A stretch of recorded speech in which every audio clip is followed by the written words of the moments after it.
All right, let's get to something you've probably noticed this morning, the smoky air. We can't get away from it. Let's bring in Abby Wilt. She's been tracking the air quality for us today. And Abby, what does the air quality look like right now? Well, Maggie, just in the last 30 minutes, the city of Caldwell got into the very unhealthy category. We were just seeing this purple around Ontario.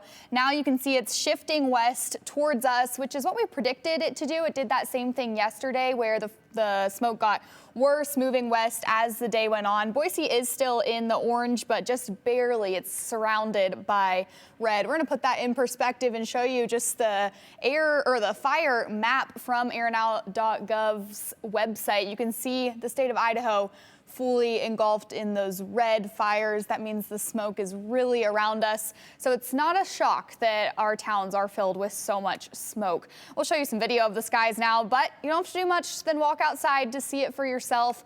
It's starting to have a real effect on activities and events in our valley. The cities of Nampa and Caldwell closed their pools yesterday. Caldwell leaders tell us the pool closes anytime the air quality index exceeds 200.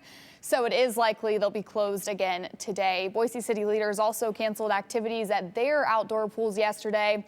And you might have noticed this one if you were planning to go to the Goo Goo Dolls concert. That was happening last night. It was planned for the outdoor amphitheater at the Ford Idaho Center, but it is now moving, or it did move inside. A reminder, if you do need to go outside, it's recommended to wear a mask, try to avoid exercising, and like Tyson's been saying, turn the air in your home and your car to the recirculate mode. That'll help you avoid breathing in some of that excess smoke.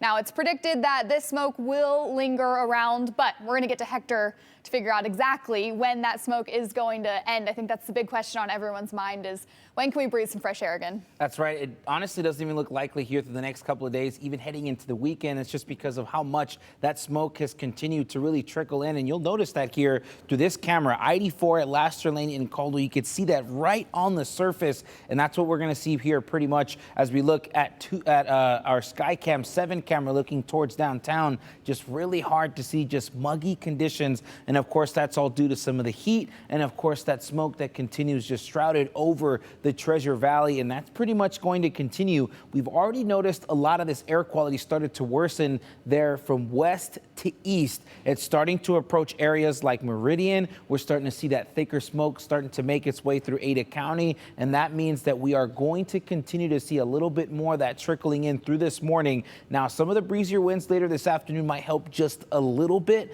but we'll continue possibly as we are continuing to forecast into that very unhealthy category. So that purple color will continue to be the thing we see through today. A lot of this will stay here further west. Places through the Magic Valley will see that really increase in terms of smoke here through the rest of today and even in through tomorrow. A lot of that really improves as you move further east, and then we'll continue to see a little bit more of that clearing as we're getting closer in through eastern Idaho. But we're also going to see that the air quality advisories will continue in place further east. As you look through the Magic Valley, we'll see that continue here through at least 1 p.m. tomorrow. Here in the Treasure Valley, will be Thursday till about 3 p.m. And as you look there further west, that is, until further notice. So there isn't a necessarily timeline for some of those areas. So again, we'll keep an eye on this. And of course, your temperatures in my first alert forecast.